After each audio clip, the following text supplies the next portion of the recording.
여러분 안녕하세요. 빈치 제입니다. 이번 시간에는 수채화 물감을 짜볼 건데요. 먼저 제가 구매한 물감은 국산 물감인 신한 32색 전문가 수채화 물감입니다.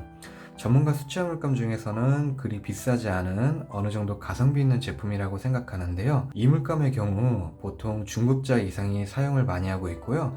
예중 예고 그리고 미대 입시에도 단골로 사용되는 제품입니다. 취미 미술을 처음 시작하시는 분들에게도 보통 이 물감이 많이 추천되는 편이고요. 작품을 만들기에도 큰 문제 없이 활용되고 있어서 우리나라에서는 전반적으로 두루 사용되는 인기 있는 제품이라고 볼 수 있습니다. 그리고 이 팔레트는 뉴 미젤로 방탄유리 팔레트라고 하는데요. 팔레트는 딱히 이걸 산 이유는 없고 두 개 같이 묶어서 세일해서 팔길래 사봤습니다. 팔레트는 사실 뭘 사용해도 찌그러지거나 쉽게 부서지지 않는다면 크게 문제가 될 부분은 없다고 봅니다. 자, 그럼 제품 소개는 여기서 마치고 이제 시작해 보겠습니다. 네, 먼저 박스에 배열되어 있는 물감의 순서를 조금 바꿔줄 건데요.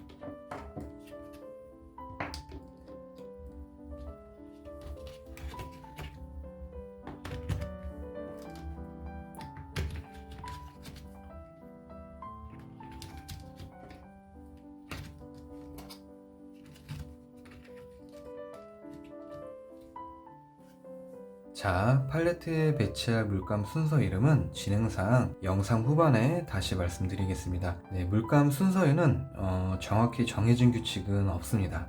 각자 자신의 특성에 따라 또 어떤 종류의 그림을 그리느냐에 따라 사용하기에 가장 편하게 배치하는 게 정답인데요. 하지만 그래도 자명한 이치에 맞는 큰 틀은 있습니다.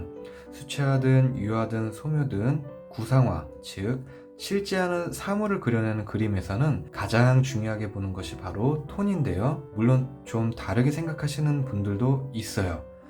여러 그림들을 보다 보니까. 하지만 통상적인 관점에서 바라봤을 때는 톤이 가장 중요하다는 겁니다. 그럼 톤이 뭘까요? 일단 이 영상을 보시는 분들이라면 대부분 미술을 처음 시작하시는 분들이 많으실 걸로 알고 잠깐 말씀드릴게요. 톤은 그림에 발라진 물감의 명암과 채도를 아울러서 표현한 말인데요. 우리나라 말로 색조라고도 합니다. 좀 더 말씀드리자면 특히 더 신경 써야 하는 게 바로 명암, 밝고 어두움인데요. 이 명암의 관계가 균형이 맞아야 그림이 조화롭게 표현될 수가 있습니다. 화지의 전반적인 면적 비례와 함께 구분될 때는 확실히 구분되고 모호해질 때는 함께 어우러지게 조절하는 게 필요한데요. 따라서 물감을 짜는 순서도 이 톤 변화를 잘 고려해서 짜야 됩니다. 컬러리스트나 색채학을 따로 공부해 보시면 색상원이 나오는데요. 간단히 말해서 색의 조화로운 변화를 원형으로 표시한 하나의 색표라고 보시면 됩니다. 먼셀, 오스트발트, NCS, PCCS 등 수많은 학자들이 연구를 통해서 각자의 이론을 가지고 색체계를 만들어 놨는데요. 여기서 봐야 할 것은 색에 따른 순서와 각 색들의 명암 변화에 맞게 물감을 짜는 게 바람직하기 때문에 잘 참고해 두시면 좋고요. 그리고 또 하나 대비되는 색, 즉 색상원에서 서로 마주보는 색, 이것을 보색 관계라고 하는데 이 두 개의 반대되는 색은 서로 섞이면 무채색이 되는데요. 그래서 이 두 색상 계열이 팔레트에 가깝게 위치하게 되면 팔레트를 사용할 때나 시선할 때도 쉽게 혼탁해질 수 있고 그만큼 팔레트 관리가 용이하지 못하게 되는데요. 따라서 제가 아까 그린 계열과 브라운 계열의 위치를 바꿔놓은 이유 중 하나가 되겠습니다. 하지만 무조건 보색 관계라서 그런 건 아니고 서로 한난감의 관점에서, 즉 따뜻하고 차가움의 느낌에 맞춰서도 조색의 편의성을 위해서 잘 섞여 어우러질 수 있도록 영역을 구분해 준 거라고 보시면 됩니다. 그렇다고 또 누군가 이런 식으로 배치하지 않았다고 해서 팔레트의 팔자도 물감에 물자도 모르는구만 이렇게 말씀하시면 안 돼요. 어느 정도 숙련자분들이나 각각의 전공자에 따라서 이제 자기가 주로 조색하거나 배색하는 색상에 맞춰서 각자의 특성에 맞게 위치를 자유롭게 조절하는 경우가 거의 대부분입니다. 오히려 그런 분들은 더 실력 있는 분들일 경우가 농후해요. 전 기본을 말씀드린 거기 때문에 가장 중요한 건 선생님 말씀을 잘 들으시는 게 좋은 거고요. 선생님이 없으시다면 제가 선생님이 되어 드릴 테니까 저를 믿고 이렇게 따라와 보셔도 좋습니다. 자, 이제 물감을 한번 짜보겠습니다. 대부분의 팔레트의 경우에는 이렇게 세 면이 막혀져서 섹션을 이루고 있는데요. 이 세 면과 바닥면의 물감이 최대한 맞닿도록 짜주셔야 합니다. 왜냐면 수채화 물감의 특성상 그림 한 장을 그리는데 그냥 온전히 물감색을 그대로 사용하는 경우는 거의 없습니다. 항상 섞어서 사용하는데요. 이때 색을 섞으려고 여러 물감을 붓에 묻히다 보면 자연스레 팔레트에 채워져 있는 물감 표면이 더러워지게 됩니다. 이때 세 면이 물감과 맞닿지 않게 된다면 칸막이와 물감의 그 좁은 사이로 다른 색의 물감이 계속적으로 쌓여서 청결하게 관리하기가 상당히 어렵습니다. 특히 수채화의 경우에는 색을 잘못 다루면 금방 탁해지기 때문에 더더욱 중요합니다. 또한 붓의 물감이 최대한 잘 발리려면 그만큼 물감이 채워진 면적이 고르고 넓어야 되는데요. 그냥 가운데 부분만 볼록하게 물감을 짜게 되면 물감의 면적도 좁아지고 그만큼 운용성도 떨어지게 됩니다. 따라서 물감은 최대한 세 수직면에 맞닿게 짜주셔야 하고요.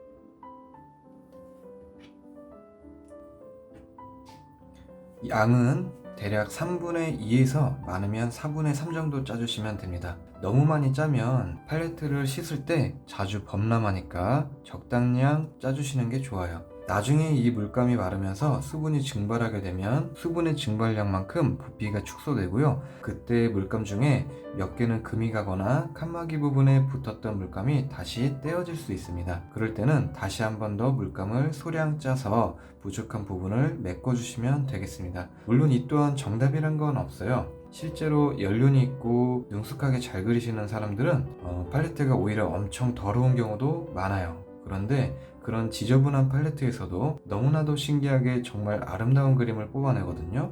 그런 분들은 자기가 생각한 정도의 톤을 머릿속으로 계산하는 걸 넘어서 감각적으로 행동하는 사람들이기 때문에 팔레트가 아무리 지저분해도 깨끗한 소량의 면적을 아주 기막히게 잘 활용해서 훌륭하게 조색할 수 있고 그 안에서 아름다운 영혼을 뽑아낼 수 있는 분들입니다. 어떻게 보면 이렇게 정해진 답 없이 수많은 변칙 속에서 각자의 개성과 아름다움을 표현할 수 있다는 것 또한 그림을 그린다는 것의 묘미입니다. 물론 여러분 중에서도 선천적으로 아주 타고난 분들이 분명 있을 거예요. 하지만 그 사실을 알기 전까지는 그래도 저와 함께 깨끗하게 사용하셔야 합니다. 자, 쓸데없는 소리는 그만하고 계속 짜보도록 하겠습니다.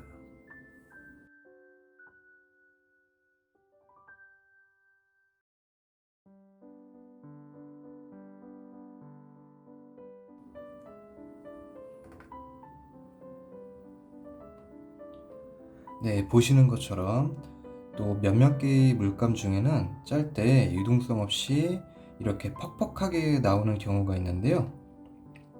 이럴 때는 물감 튜브를 천천히 누르는 동시에 팔레트의 세 수직면에 지그시 밀어가면서 좀 더 빽빽하게 채워주시면 되겠습니다.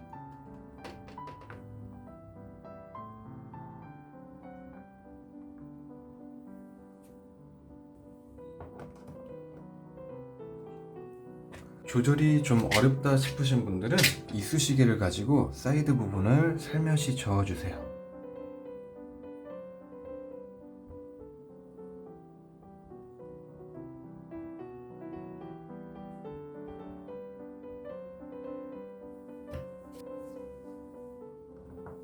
자, 계속해서 같은 방식으로 순서대로 짜주겠습니다.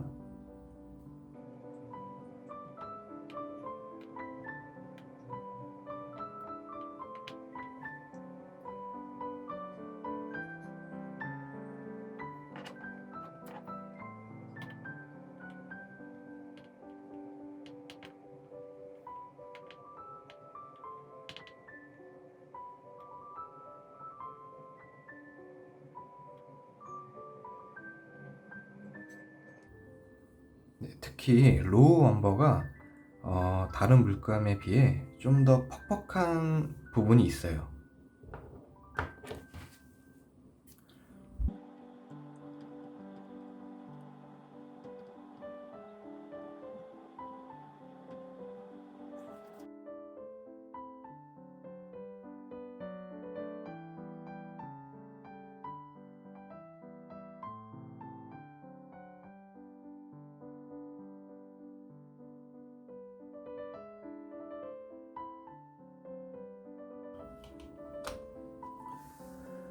자, 이렇게 다 짰고요. 몇 군데 제가 물감을 짜지 않고 남겨둔 곳이 있는데요. 여기에는 기존 32색에 포함되지 않은 제가 따로 사용하는 색을 별도로 구입해 놓은 걸 짜줄 건데요. 먼저 이 물감은 피치 블랙이라는 컬러인데 예전에 복숭아 씨를 태워서 그 잿가루를 검은색 안료로 사용을 했는데 거기에 유래를 해서 이름을 지은 색인 것 같네요. 보통 일반적인 검은색이고요. 피치 블랙은 인디고 옆에 짜주겠습니다.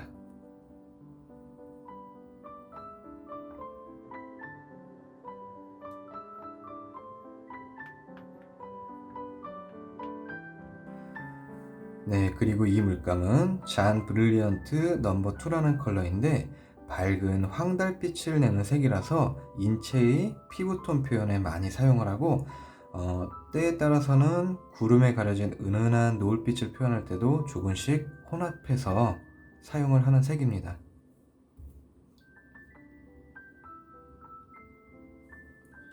이 색은 여기에 짜주겠습니다. 또 이 물감은 데이비스 그레이라는 색인데 그린기가 도는 맑은 회색이라서 저는 안개 낀 풍경이라든지 새벽녘처럼 고요하고 적막한 분위기를 표현할 때 자주 사용했는데요. 잘만 사용하면 아주 오묘하게 운치 있는 느낌을 줄 수 있습니다.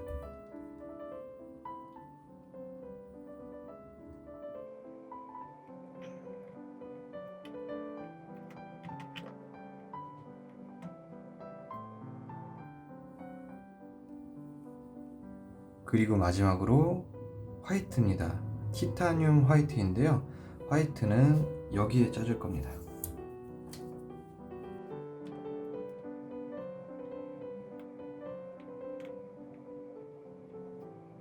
네, 이렇게 모두 다 짜줬습니다.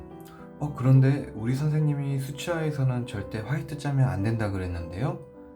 네, 맞습니다. 그땐 여러분의 선생님 말씀을 들으시는 게 맞고요. 화이트나 블랙과 같이 무채색 계열은 웬만해선 쓰지 않는 걸 추천드립니다. 하지만 흰색 수채화 물감이 있는 것도 이유가 있으니 생산이 된 거겠죠. 이 화이트는 잘 못 쓰면 독이 되지만 이걸 또 잘만 다루면 명약이 될 수 있습니다. 일반적으로 화이트 물감은 수채화와 함께 사용하게 되면 맑은 색 변화를 불투명하게 해서 그림의 전반적인 분위기를 상당히 텁텁하게 만들 수 있고 수채화만의 특징적인 톤 느낌이 떨어지게 됩니다. 그래서 보통 하이라이트를 찍을 때만 아주 잠깐씩 사용하는데요. 하지만 이 하이라이트 외에도 수채화에서 명약이 되는 이유가 따로 있습니다. 화이트는 모든 색과 섞였을 때 아주 잘 어울리면서 고명도, 저채도에 상당히 예쁘고 은은한 파스텔 톤으로 만들 수 있는데요. 물론 그냥 물을 많이 섞어서 맑게 발라 파스텔 톤을 만들어낼 수도 있습니다. 그런데 화이트를 섞은 파스텔톤은 배합된 안료 자체가 약간의 불투명성을 가지고 있고, 여기에 물농도 조절을 잘만 하면 그냥 물만 섞었을 때보다 신비롭고 독특한 발색 느낌을 들게 할 수 있는데요. 때에 따라서는 상당히 더 큰 장점으로 발휘될 수 있습니다. 또 기존 물감에서는 퍼머먼트 그린이나 옐로우 오커처럼 화이트기가 약간 맴도는 물감도 꽤나 있어요. 그렇다고 여러분 선생님 중에서 화이트를 사용하지 말라는 선생님한테 빈치제이는 화이트 사용해도 된다는데요? 빈치제이가 뭐야? 먹는 거야? 아이, 뭘 모르시네. 화이트는 명약이에요, 명약. 그럼 제가 화이트를 좋아하지 않는 선생님들한테는 돌팔이라고 많이 욕먹을 수도 있어요. 어디까지나 제 경험에서 나온 얘기였고, 그래서 저는 화이트를 가지고 그림을 망칠 수도 있다는 각오를 하고 사용을 하지만, 지금 따로 미술 교육을 받고 계시는 분들이라면 가르쳐 주시는 선생님들의 말씀에 전적으로 따라주셔야 합니다. 이 부분이 궁금해서 댓글로 요청하시는 분들이 많으시면 수채화 화이트를 어느 정도 잘 다루는 방법에 대해서도 영상을 한번 올려보겠습니다. 그리고 또 오페라라는 색이 있습니다. 이 색은 형광기가 돌아서 원색을 그대로 사용하면 주변 색보다 확 튀게 되는데요. 그래서 어떤 그림을 그리느냐에 따라 다르지만 일반적으로 거의 사용하지 않기 때문에 보통 팔레트의 오른쪽 아랫부분에 따로 짜주는데요. 심지어는 가르치는 선생님에 따라서 오페라는 금지색으로 만들어서 아예 짜지 않게 할 수도 있습니다. 하지만 전 오페라의 옐로우 걸 함께 섞어서 자주 사용을 하고 있습니다. 이 두 색이 만나면 꽤나 오묘하고 아름다운 노을색이 나오는데요. 인체 수차의 피부톤에도 세피어 등과 함께 섞어서 저는 사용을 많이 해요. 그래서 이렇게 옐로우 오커 옆에 짜줬고요. 또 후커스 그린과 오페라를 섞어줘도 독특한 그레이 컬러를 조색할 수 있습니다. 아까도 말씀드렸다시피 어떤 그림을 그리느냐에 따라 물감 배치도 충분히 그에 맞게 달라질 수 있다는 점 꼭 참고해 주세요. 이 오페라 또한 남발하면 그림을 망치기 때문에 처음 미술을 하시는 분들이라면 따로 짜주시는 게 좋습니다. 전반적으로 전 오페라를 여러 물감들과 함께 섞어서 자주 사용을 하기 때문에 다른 물감들 사이에 껴뒀지만 처음 미술을 접하시는 분들이라면 웬만해선 조심해서 사용하거나 사용하지 않는 것을 추천드립니다. 그리고 마지막으로 건조를 할 때에는 꼭 햇빛을 피해서 통풍이 잘 되는 음지에 말려주시는 게 좋은데요. 왜냐하면 이 수채화 물감 중에서도 내광성에 약한 유기 안료 물감들이 있습니다. 형광기를 띠는 오페라도 대표적인데요. 즉 햇빛에 닿으면 변색이 될 수 있기 때문에 항상 그늘에 말려주시면 되겠습니다. 네, 이상으로 물감 짜는 방법을 마쳤고요. 아까 말씀드린 물감 순서의 이름은 이렇게 되겠습니다.